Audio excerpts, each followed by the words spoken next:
3, 2, 1, 8. On KBLA, James Farr's on the mic, lifting up the people, keeping hope in sight.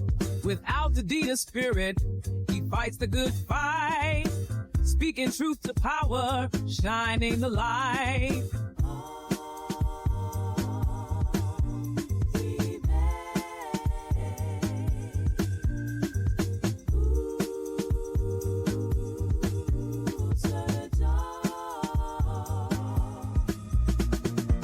Flames try to break us, but we're standing tall. Live from Lamert Park, KBLA Talk 1580. You're listening to The Conversation Live, Altadena Rising, and I am your host, James Farr. This is the show of record, and we are chronicling for the nation the devastating and deadly January 2025 Altadena Eaton Canyon Fire. I am so appreciative that you have allowed me to share this space with you. You may be in your cars, you may be just getting up, getting that morning coffee going. Some of y'all are out in that yard tinkering around, and others may be in their garage.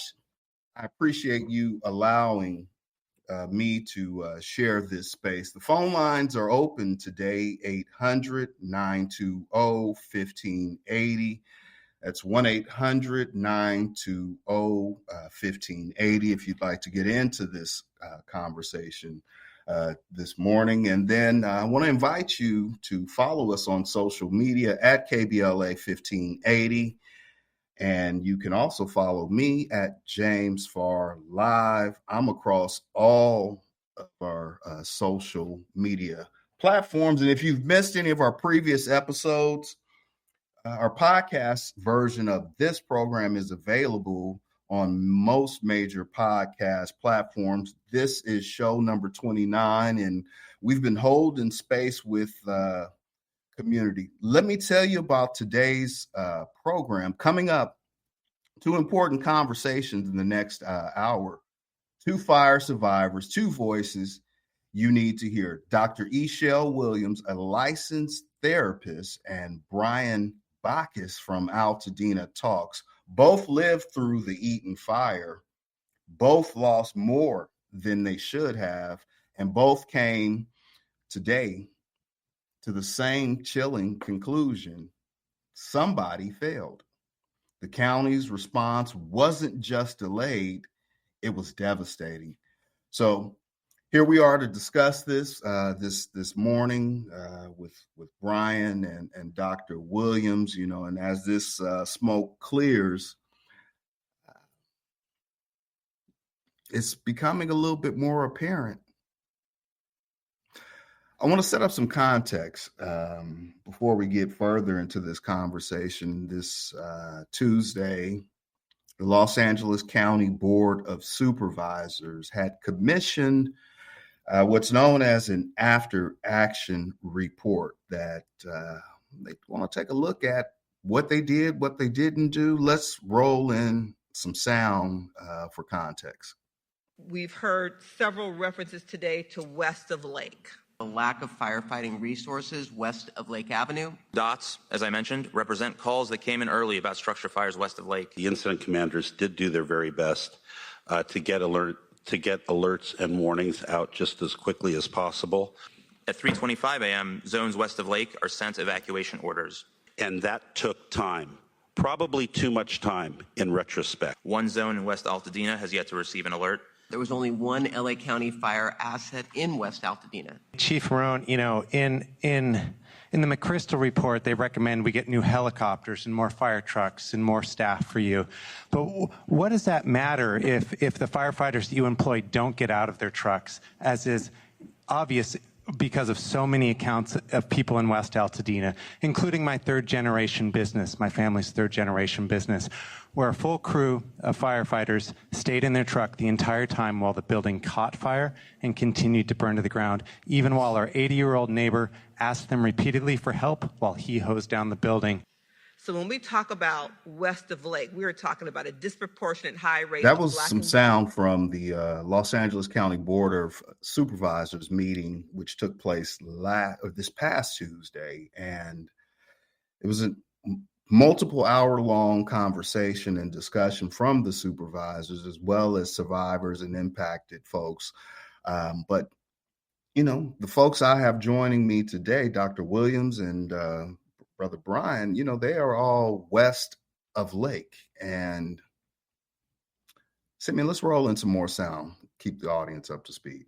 Only with frustration, but the very supervisors who called for this review and report say some things just weren't taken into account or discussed, including the stories of those who experienced loss. With this report, what we know is somebody didn't do their job. Some bodies didn't do their job. That was a group of Altadena homeowners. I think we've heard that before. You heard it here last week. You heard me say that very same thing over and over again. That was the voice of Dr. Eshele Williams, who will be joining us when we come forward in our next segment. She's listening. The county is listening. Los Angeles County Board of Supervisors is listening. Southern California Edison is listening. I've said it ad nauseam. Somebody or somebodies did not do their damn job. It's that simple. I know I'm sounding like a broken record right now because I just said this last week and I've tried to hold off on going there, but we knew this January 8th. We knew this January 9th. And today, nearly Tuesday, makes 9 months since this devastating fire. We know it today. We're going to talk to two people who have lived it, who know it, who are still battling to get back to some sense of normalcy. When we come forward, Dr. Eshele Williams, Brian Baccus of Altadena Talks, they're going to join us in this conversation. They know this pain. They know this situation oh too well. You're listening to the conversation live. Altadena Rising. I'm James Farr, your host. We're sponsored in part by Quinn Emanuel Trial Lawyers.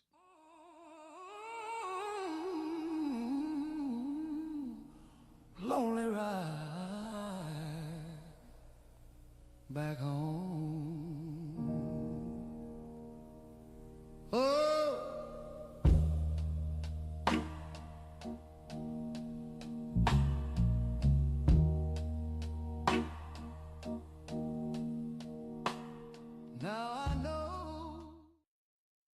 The station you turn to when you've had it up to gear with cultural incompetence. KBLA Talk 1580.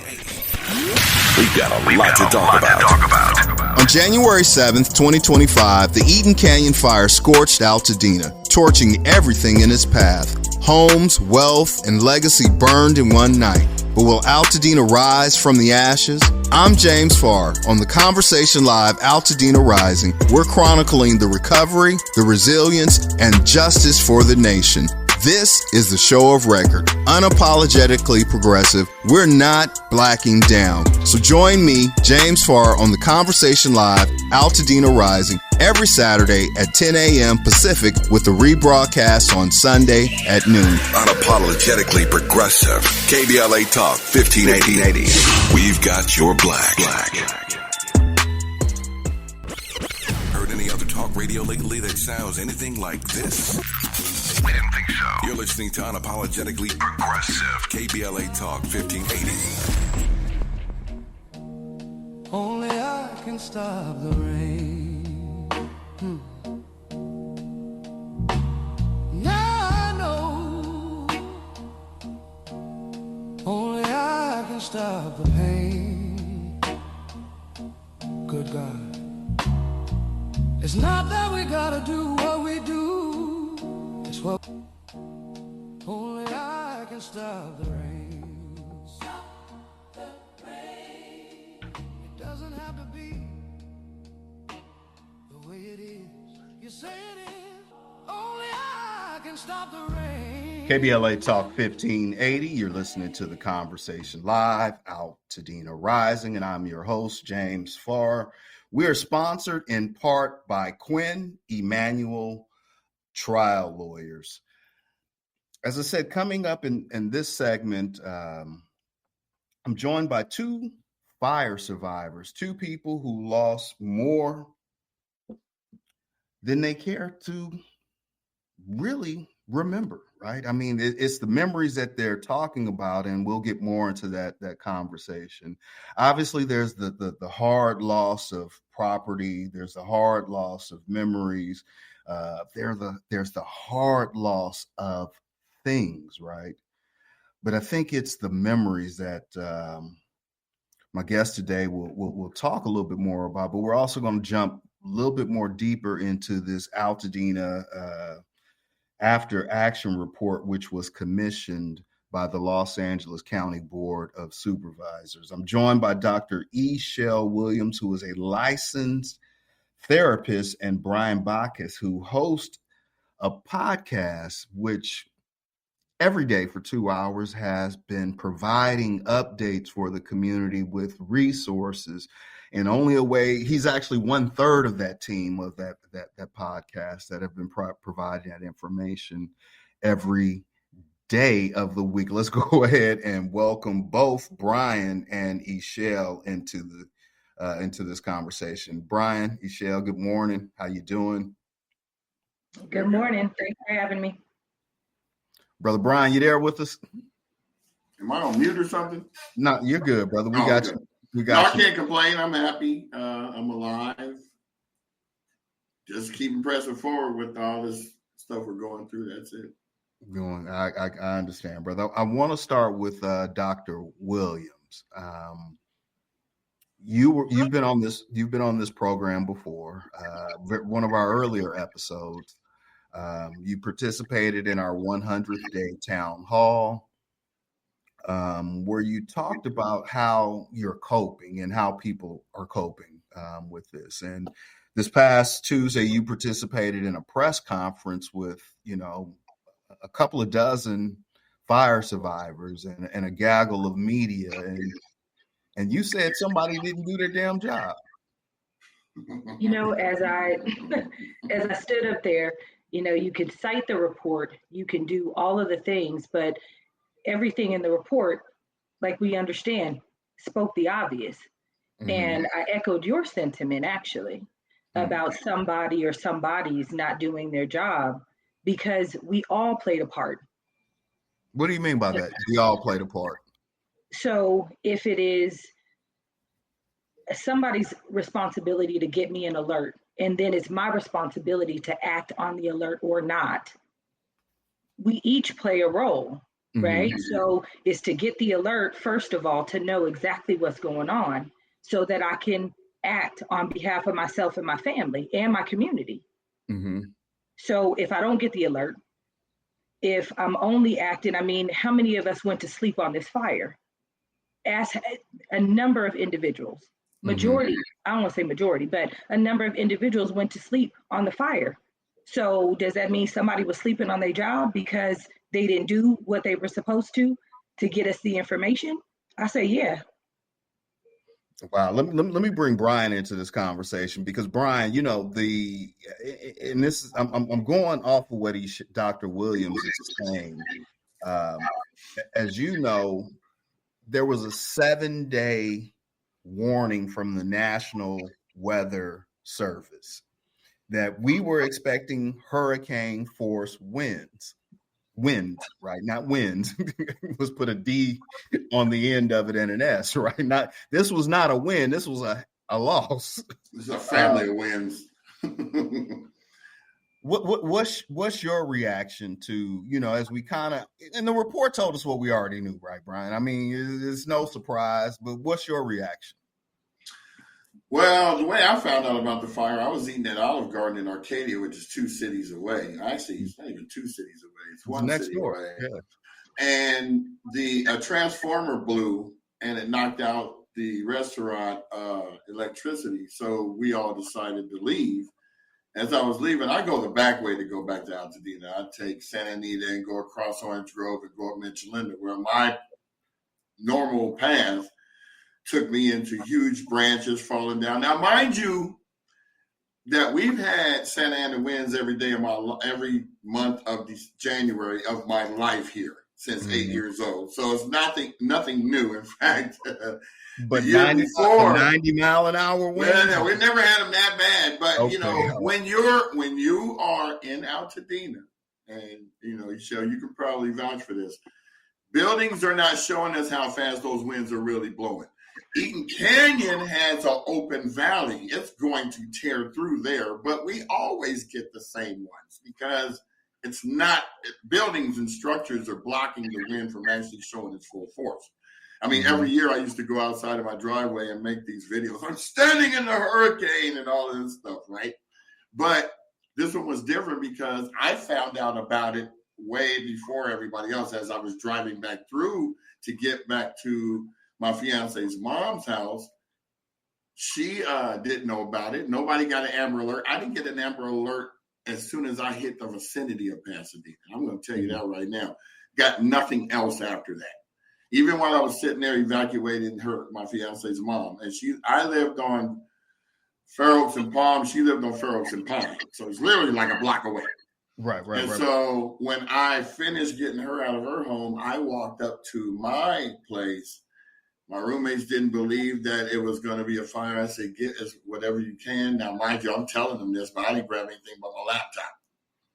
So I didn't even take it as serious as it's going to burn our whole town down, but I took it serious enough to get out of town. So I mean, what's your thoughts on the report? Because we're gonna bring Eric in, in just a second. But what's your thought about this report? Like, I mean, now in this moment, right now, not nearly 9 months to the day, how you feel? Anybody can summarize what happened afterwards. What we need to know is what happened before. Where was the water? Mm-hmm. Where were the fire engines that could have prevented it from spreading from Eaton? At least put yourself in a position to be in front of the mountain so that we had a slew of trucks right there that was actually wetting down the spot. Yeah, embers would have probably flew over, but it wouldn't have been as bad, I think. We didn't have any reserves in our reservoirs. They fired I think what you're saying, Brian, is somebody didn't do their job. They fired the guy, so we'll never know. They fired him a week after it was over. Like, we didn't even get a chance to hear why he messed up. Did we even see in the report when he dropped the ball? Where is he? Yeah, that too. Too. Let's bring Eric in. Eric, what you got for us, brother? Good morning. How you doing? Eric, you there? Can you hear? Yes. Can you hear me? Going once. Eric, did we lose Eric? Eric, give us a call I'm here. back. Can you hear me? 800-920-1580, 800-920-1580. You too can jump in to this into this conversation. Now, I know, Dr. Williams, at the press conference that you were at, the group was calling for the Attorney General to file or to conduct some sort of independent investigation. Is that what we got from that? That is true. Yes. Okay. And what's the ask? What were they asking for? So the ask is for them to do independent investigation that stands alone, right? So what the thought is that you can't investigate yourself. So if you're not going to investigate yourself, then this has to be beyond you. Somebody that's impartial, that can actually take accountability. So what the report is telling us is what we already know. Right? The systems didn't work. They talk about the cell towers. I had lights until 1:00 in the morning until I decided to turn them off and actually go to bed being silly. Well, you didn't know. We got to listen to the kids. My son said he's 11. He said, get out of here. I get it, and I understand the importance of having as many eyes on this as possible, right? But what I know is the Attorney General would not be an independent investigation. And here's why. They also would have to investigate themselves because the Attorney General has the duality of obviously, representing us, the people, right? But they also represent the state, right? Cal Fires is a part of the state fire response and forest management and everything else. So I don't know that the Attorney General could be as objective as perhaps what this McChrystal report says, which I think we all end up back at the same conclusion, is somebody didn't do their job, right? Right. Brian, how are you and the team at, and we got a few more minutes before I got to move us forward, but how are you and the team at Altadena Talks, keeping the community informed? I mean, you guys, I look at it like I'm on the air, you're on the ground, right? And the work that you guys are doing every day for 2 hours. How's that? How did that come about, first of all? Yeah, it came about me crying after So I drove back to Altadena that morning. I got there about 8:30. And when I got off at Windsor, it looked like it was midnight. That's how much smoke it was.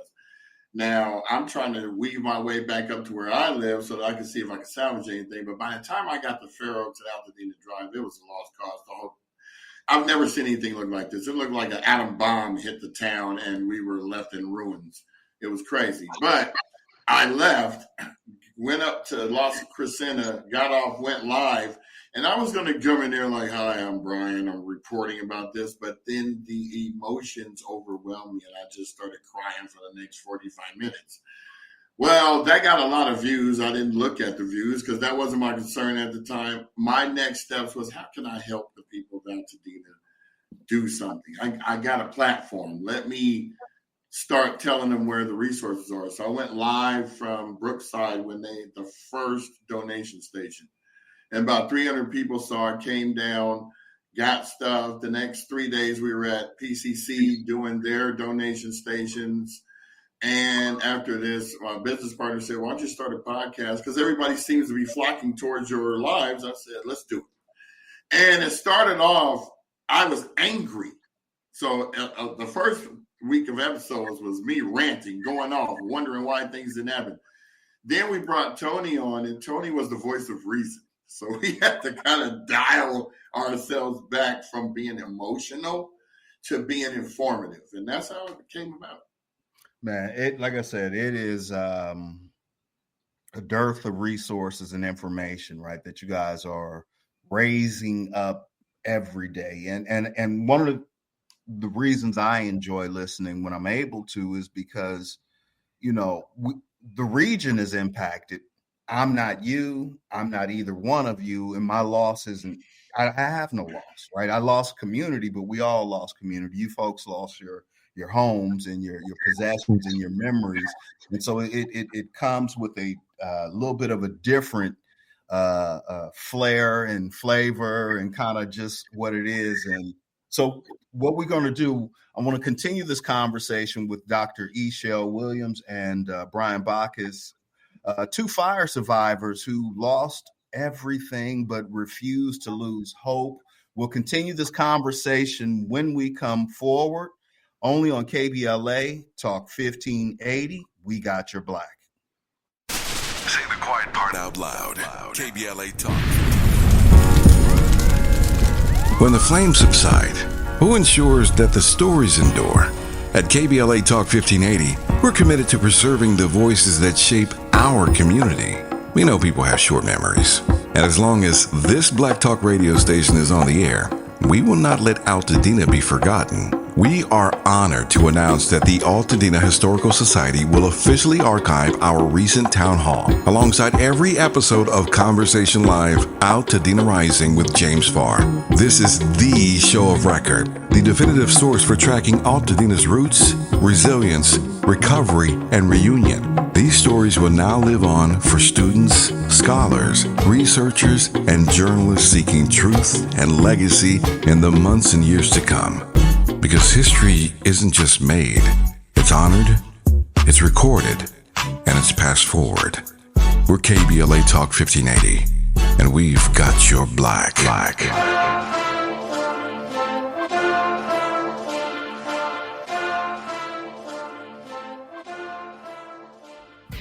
This is KBLA Talk 1580, where hate loses and love wins.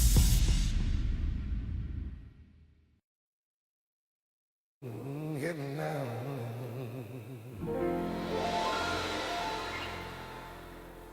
Hit me now. California knows how to party. California knows how to party. California knows how to party. California knows how to party. Good God.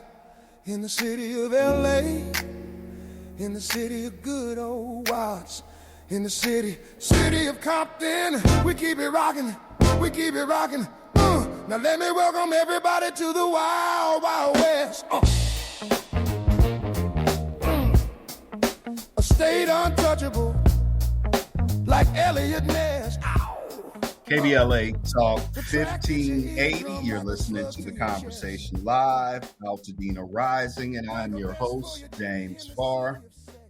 We're sponsored in part by Quinn Emanuel, trial lawyer. Been joined by Dr. Eshele Williams, who is a licensed therapist, and also Brian Baccus, who longtime Altadena resident, both he and Dr. Williams, but Brian also is 1/3 of the team that put together a podcast in the immediacy after the Altadena Eaton Canyon Fire. We were just talking about the after action report the LA County Board of Supervisors had commissioned, and they were reacting to it, and we think we've all concluded it's a far gone conclusion that somebody's did not do their damn job. I want to welcome Eric into the conversation. Eric's calling in. What you got for us this morning, Eric? James, good morning to you and your panel. Can you hear me? Did we lose Eric again? Hello? Eric, what you got James, for us? can you hear me? Yeah, we got you. Can you hear me? Yes. Okay. Go ahead, Eric. Good morning to you. Good morning to you and the panel. Absolutely. Thank you. What you got for us, Eric? I just have a comment that I want to make, a quick comment. We know that there was an obsolete telephone pole that Edison had, and there was shrub that was unattended around this pole. And we know that there was a spark from a current that was sent to that line that ignited the fires in Altadena. I am a homeowner in the city of Carson, and I have a mortgage on my home, so I'm required to have fire insurance. If I didn't have a mortgage, I would have to have the intellect and the understanding that of the unforeseen, and I'll bring it home and just say that I have auto insurance because I could have an accident. I have medical insurance because I could get sick, and I have life insurance because I could die. And so I just want to say that I'll close and say that my sympathies go out to the Altadena residents. I have a cousin who lives in Pasadena, and I just want to say that this dialogue is excellent, and people may have to accept that someone made a mistake, and they're not going to ever be made completely whole from the mistake. I know that Edison has made some type of class action settlement offer, and it's not going. Hold on, Eric. Hold on. And I do appreciate the call, but again, something that I've said in this space is, and especially when it came to the question of whether or not people should sell their property, homes, or whatnot, it's not your place, brother. It's not my place to tell Dr. Williams or Brother Brian that they may never be whole, right? That's not our place to say that, right? I mean, what we, and I appreciate the call, Eric. I know you're part of the delegation.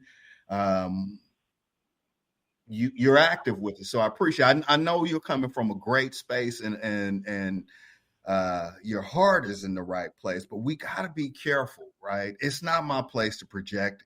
Dr. Eshele, help me with that clinically, right? What am I trying to tell Brother Eric? Well, mental health is something we're talking about, right? It was what we're talking about off at the commercial break. Yeah, so you think about health and mental health, right? And when you look at what we call the pathway through the grieving process, it used to say acceptance.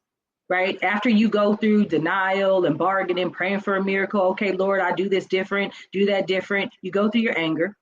And then it used to say acceptance, and it's now been changed to understanding. I don't ever have to accept that this happened because it's wrong.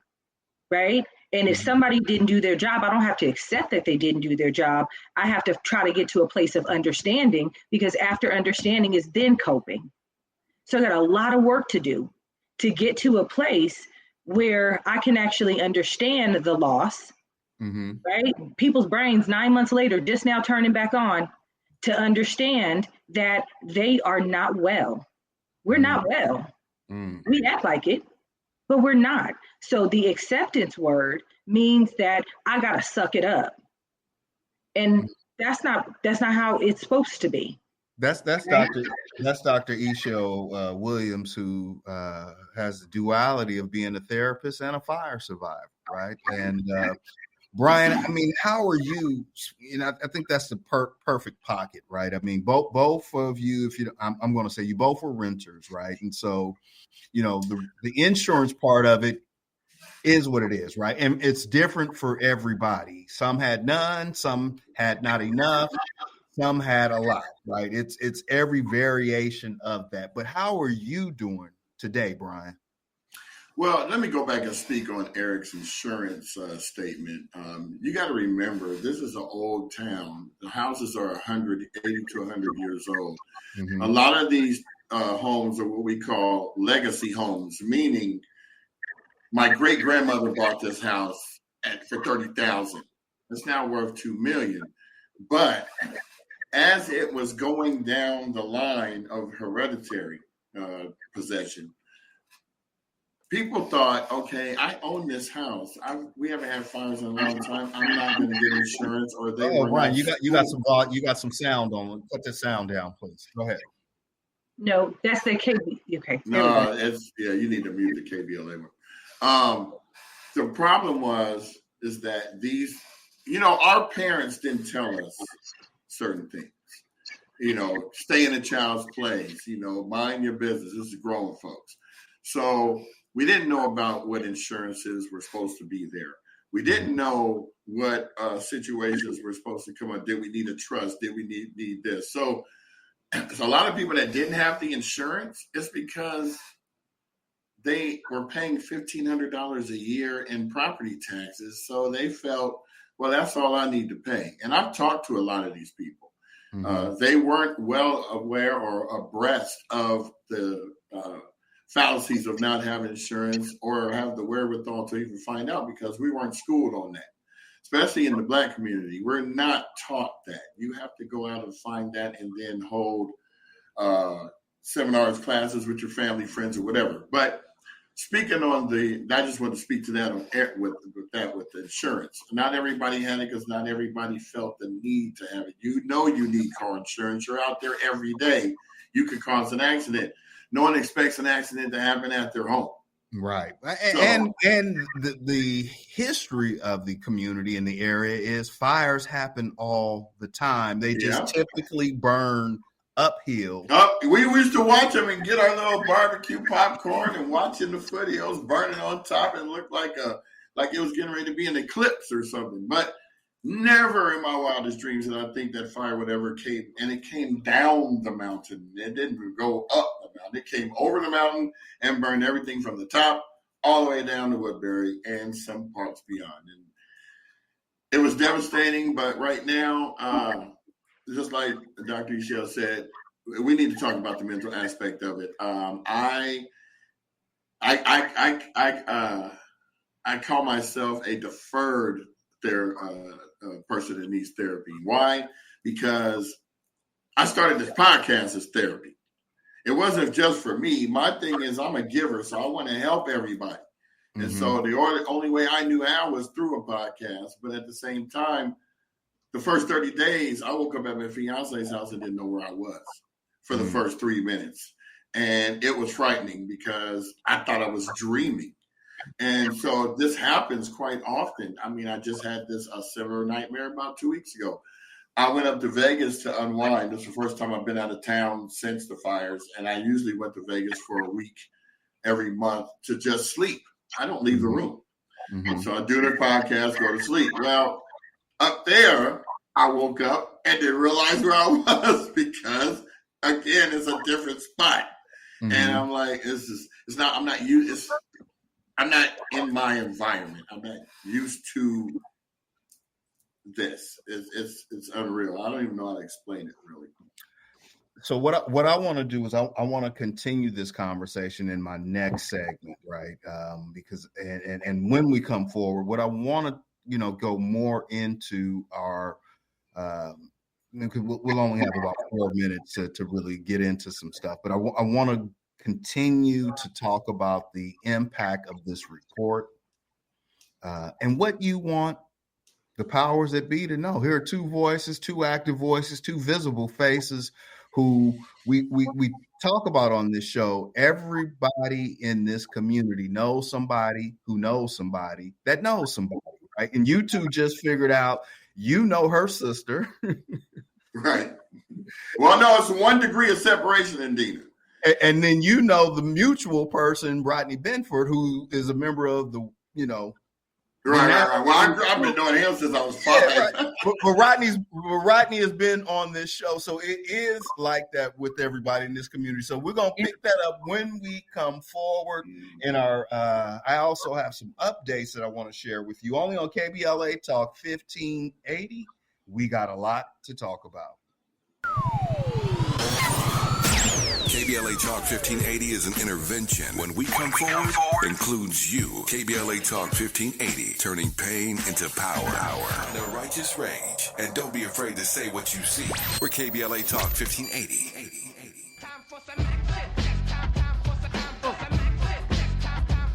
Come on. The part of your...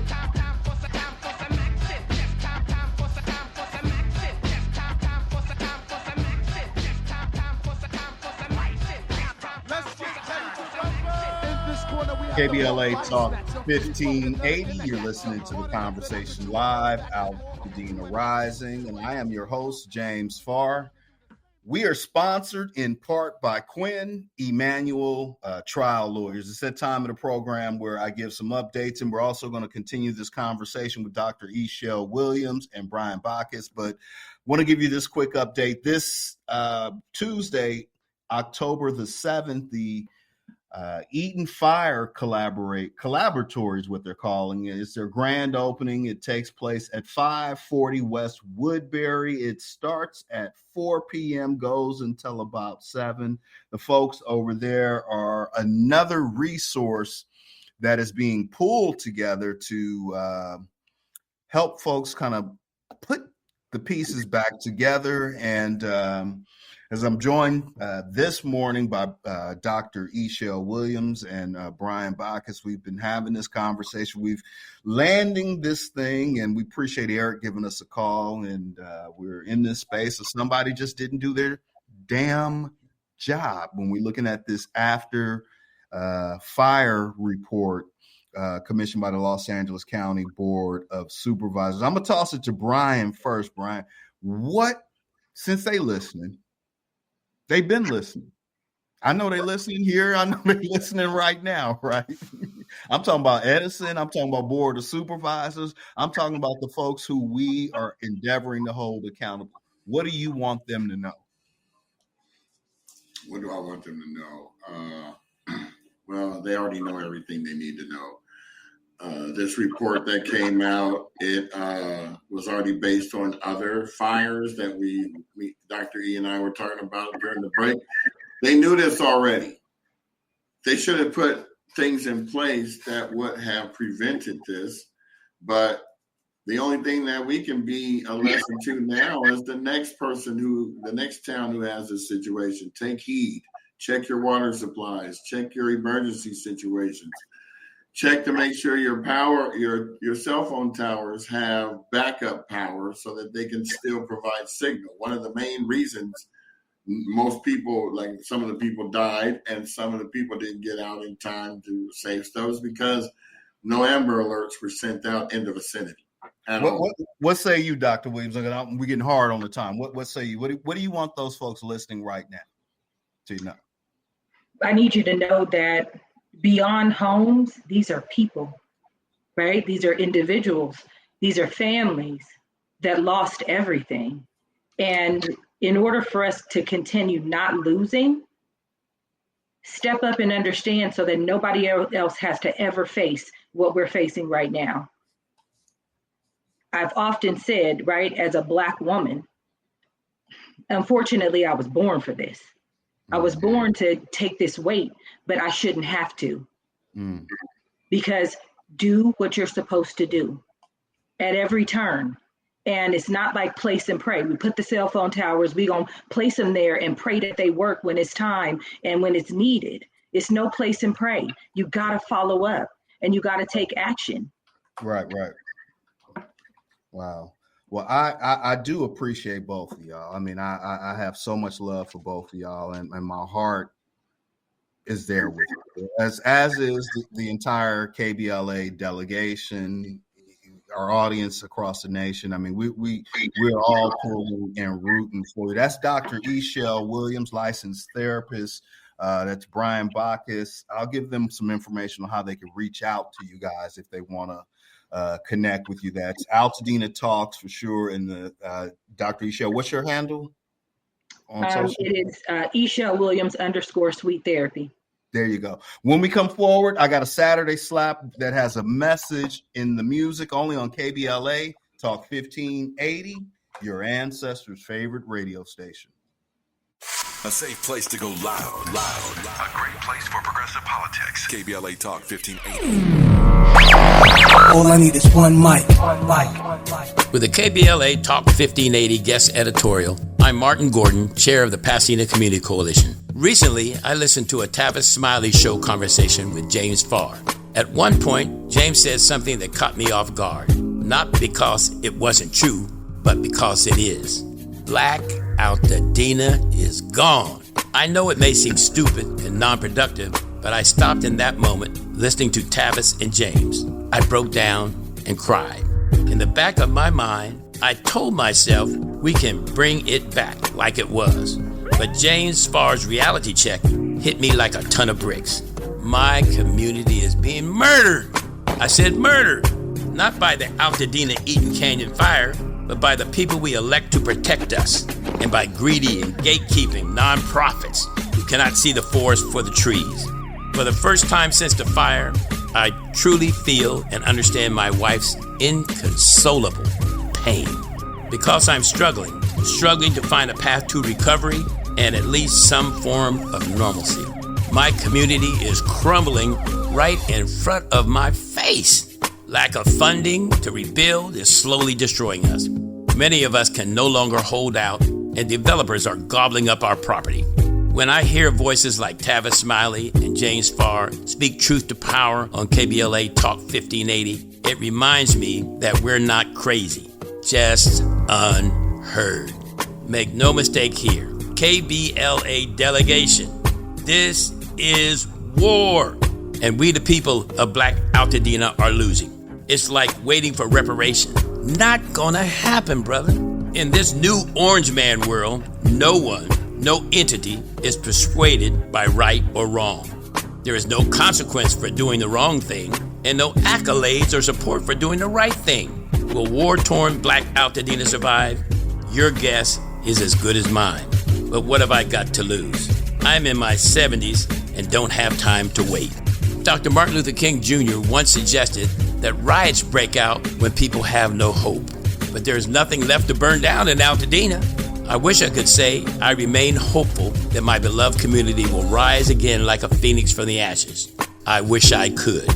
With a KBLA Talk 1580 guest editorial, I'm Martin Gordon, chair of the Pasadena Community Coalition. Pasadena Community Coalition at gmail.com. Reach out to me. As always, we welcome your feedback.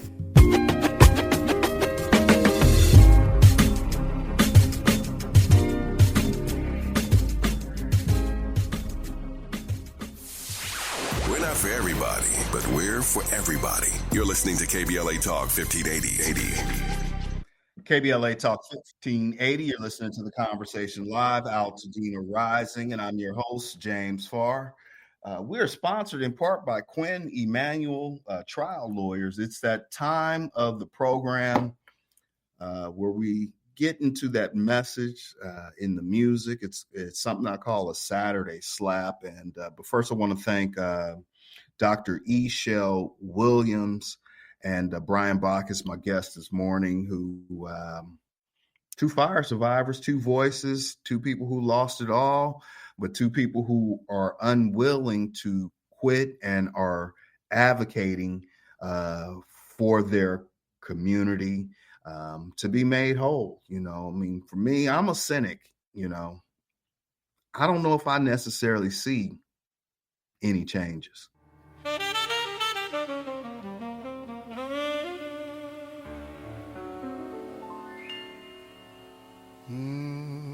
I see no changes. Wake up in the morning and I ask myself, is life worth living? Should I blast myself? I'm tired of being poor, even worse, I'm black. My stomach hurts, so I'm looking for a purse to snatch. Cops give a damn about a narrow. Pull the trigger, kill a nigga, he's a hero. Get a crack to the kids, who the hell cares? One less hungry mouth on the welfare. First ship them dope and let them deal to brothers. Give them guns, step back, watch them kill each other. It's time to fight back, that's what Huey said. 2 shots in the dark, now Huey's dead. I got love for my brother, but we can never go nowhere unless we share with each other. We gotta start making changes. Learn to see me as a brother instead of 2 distant strangers. And that's how it's supposed to be. That's how it's supposed to be, y'all. I don't necessarily see any changes. And, you know, I'm a cynic, but pray for me. I'm working on it, but I just, this failure. That's all I can say. Somebody didn't do their damn job. Big shout out to Kim, Nyla, Reggie, Simeon on the board. Tiana makes the graphics. Join us next week. Angela Roddick Wright with the Legal Lens is up next. She has an amazing show for you today. Until we have another opportunity to speak with you, as always, agape. That's just the way it is. Oh, yeah. I see no changes. All I see is racist faces. Misplaced hate makes this disgrace to races. I wonder what it takes to make this